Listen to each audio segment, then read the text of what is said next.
Alright, what's going on, guys? Trev back again, here to bring you another video. This one's going to be doing another character spotlight type of video for one of my favorite characters from Game of Thrones, or Song of Ice and Fire, and that will be of Sandor Clegane, the Hound.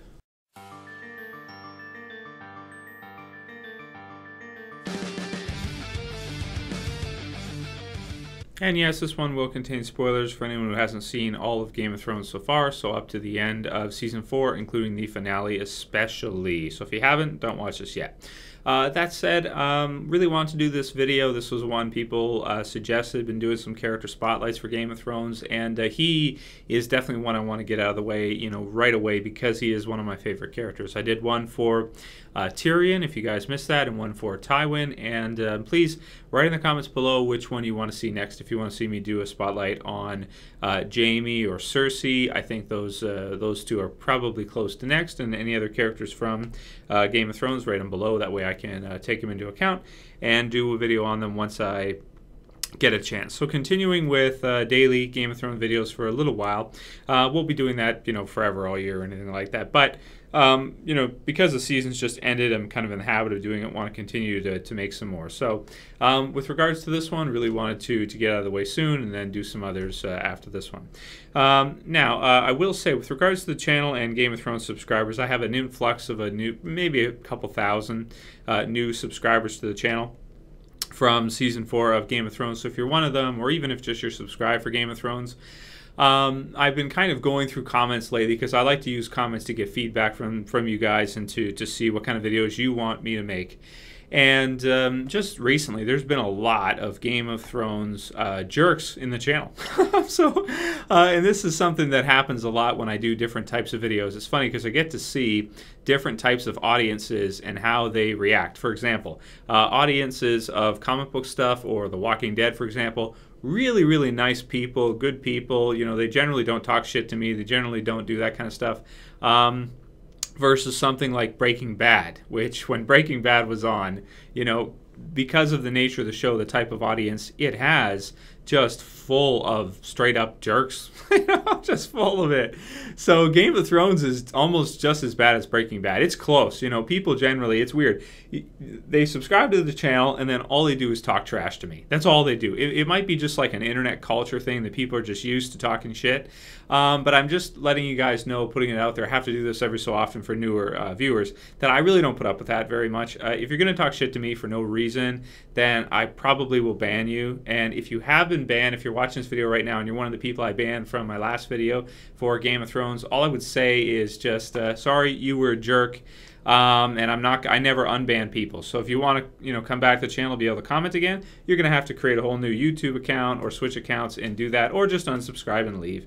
Personally, I would rather if you just unsubscribed and left, because I don't really like having my subscriber base full of people that generally don't like me. You know what I mean? I like my subscriber base, my subscribers, to be people that are like, I like your videos and I'm going to subscribe. Those are like real subscribers, not people that are just going to subscribe just to talk shit every day to me in every video I do, because I work hard in the videos. So just a quick little kind of disclaimer type thing.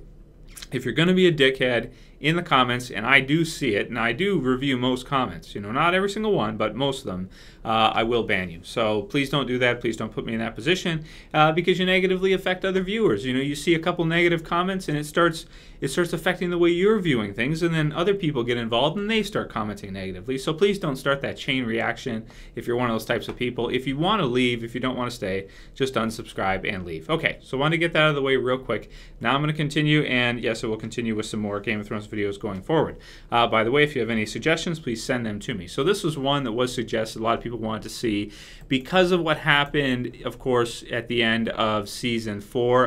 The Hound, of course, Sandor Clegane, in the TV series is played by Rory McCann, and he debuts actually in the series premiere, which you might not even notice, because they do the way they handle Sandor, or the Hound. I'll just call him the Hound, I guess, because I like that name better.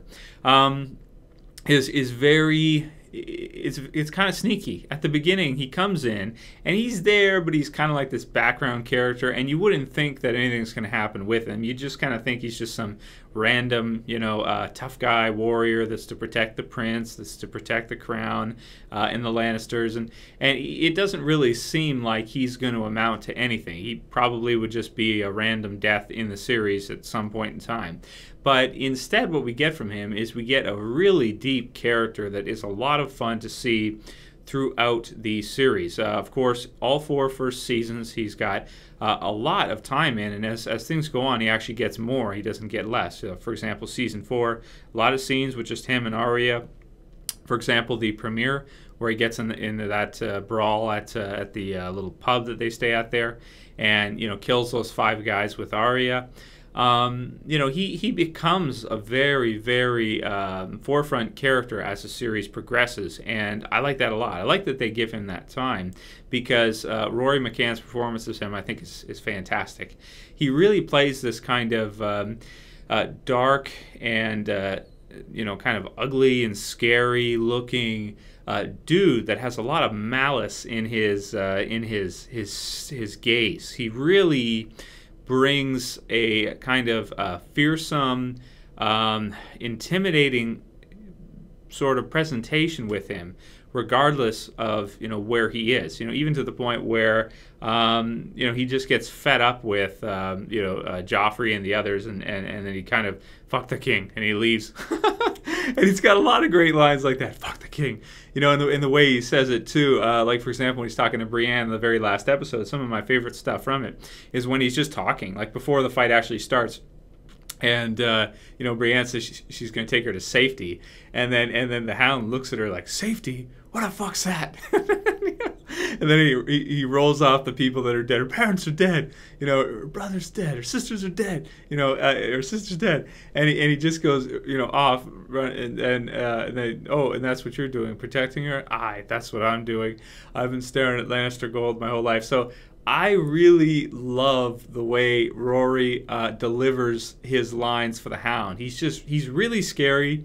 He's really just like straight to the point. He says whatever's on his mind. He doesn't give a shit. He kind of embraces, and he kind of teaches Arya this as well too. Like he says to her, hate is good as any to keep a person going, better than most. Hate's a good reason to keep a person going, better than most. Or when he, for example, he takes the money from that one guy who's helping them out, kind of giving them food, giving them a place to stay, and he robs them basically. He kind of embraces the darkness that is the Game of Thrones world, Westeros. He embraces it. He doesn't reject it. He doesn't deny it. He's not in some kind of, optimistic, I guess, denial where he doesn't realize the world he's in. He knows the world he's in. He knows how dark and brutal that world is. He shows it on his face from what his brother, of course, did to him by burning him when he was young.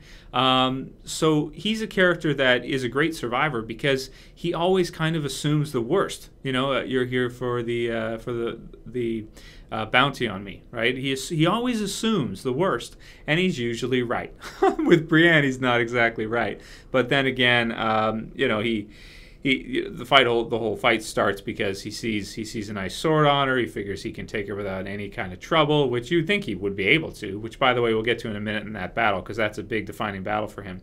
But throughout the first 3 seasons, he kind of comes in. By the way, I like his armor. I like the Hound head that we don't see him with, of course, after, I think it's like the first season or 2. He doesn't have the Hound helmet. But that's really cool how the jaw opens up and you can see his face in between. So, well struck, dog. Wasn't that well struck? That was well struck, you guys. He's just got a lot of different, scenes where he's around, he's in, and then eventually, of course, with Blackwater, when he leaves, I really like the stuff with the Brotherhood without banners, the fight with Beric Dondarrion. That was cool. He's just got a lot of great stuff all the way through the series, right up until the end. So let's talk about the final battle with Brienne. Now, this is one a lot of people were upset with. They were upset about, and I can understand because I mean, normally, okay, Brienne's really tough. It's established that Brienne is a great fighter to the point where she even beats Loras in that tournament, if you guys remember, for Renly, was it? Yeah, tournament Renly was putting on. So we know she's a fantastic fighter. We know she's great, right? But I kind of think of the Hound as like, you know, because he was chosen to be right there and, you know, protect the prince, protect the crown, protect the king. I almost think of him, and because he's so battle hardened, you know, he's seen all that darker stuff, and he's done all those darker things in the world, that he's not really, you know, Brienne might be a little, you know, of course when she gets him, she's almost ready to kill him. She holds back. She doesn't quite kill him to the point where he grabs onto the sword. But on the other hand, he is a brutal killer. You know, he'll kill anybody, and he kind of allows that darkness to absorb who he is as a person, right? And because of that, and all of his skills and everything, and because he's also, you know, he knows how to fight dirty, he knows how to do all these things. He take out 5 guys basically by himself. Arya helps a little bit, but let's say at least he takes out 4 guys, 4-on-1 by himself. You know, and that's how much they have to actually put a bounty on his head, that much money, because, you know, everybody would be too scared to mess with him, and he's that good. So, granted, Brienne has better weaponry, you know, with her Valyrian steel sword. She's got better armor, everything like that. She's more well rested because the Hound's been on the road forever with Arya, and has probably he's eaten pigs and stuff, but he hasn't really, I wouldn't say. You know, he's probably not all that healthy, you know, at this point. He had the flea bite, or he calls it a flea bite, but the bite that had become infected, we got to see it. It was like black around, right? So his body's been fighting that off. So we're not seeing a, you know, Hound at 100% versus a Brienne at 100%. You know, as good as Brienne is, and I know a lot of people regard her as one of the best there is, I still kind of have to go with the Hound in that matchup one-on-one. The reason why I personally look at her, I view it as he loses to her, is because he's unhealthy. If you guys have ever tried to work out or do something or do any kind of cardio or anything when you're sick, when you either have a huge infection, you know, like he does, or anything like that, even if you just have a common cold or flu, it is extremely hard to do any kind of physical activity when you're ill, when you're sick. So basically, my way to explain away the end to myself anyway, and I've said this in comments too to others, is that I feel that his illness, his sickness, and the fact that he was interrupted while he was taking a deuce too, he was kind of interrupted spontaneously, but he was in a very unhealthy state, and I feel like that contributed to Brienne being able to defeat him, in addition to the great hardware she had and everything with the, you know, the Valyrian steel sword. So, you know, generally, I would think in a one-on-one battle between the two of them that I do think Sandor normally would win in a, I guess you kind of call it like a street fight or just a random fight, because he knows how to fight dirty. He knows how to do all that. I think he's got more experience than Brienne, I would have to say, and he's bigger, stronger, tough as nails. Yeah, I kind of think he would win. So, I mean, granted, you know, that's the story. You know, Brienne's tough as hell as well, too. And the ending itself, I did like the ending quite a bit. You know, it wasn't going to end well for him either way. And Arya, of course, leaves him to die. Now, there's the last question is a lot of people are kind of talking about, is he dead for sure, is he not? As far as we know, he's dead, basically. His wounds are too bad. He might have even just died from that infection on his neck anyway, you know, because it did seem to be spreading, and there's no way for him to really stop it after Arya was not able to burn it. So he's basically screwed anyway. He's probably dead anyway from that. So, yeah, at this point I would say he's dead, and I don't think we'll see him ever again in the TV series. I don't think they would bring in the actor, get him all, you know, dressed up and everything like that, just for nothing really, because he's not going to contribute to the overall story, and he's you know, he's good as dead there. So I really doubt they would, you know, have something happen with him, like someone help him out or anything like that. I doubt it. So anyway, one of my favorite characters in the entire series. He's funny, he's straight to the point, he's kind of direct, scary, fearsome, and very skilled, is Sandor Clegane, the Hound. Going to miss him in the series because he was a lot of fun to watch, I think. Let me know what you guys think about the Hound. If you like the video, please thumb it up, like it below. If you want to help support the channel, share it, add it to favorites, and yeah, call it here. So for this video, guys, I'll see you for the next one. This is Trev as always, and I'm saying peace.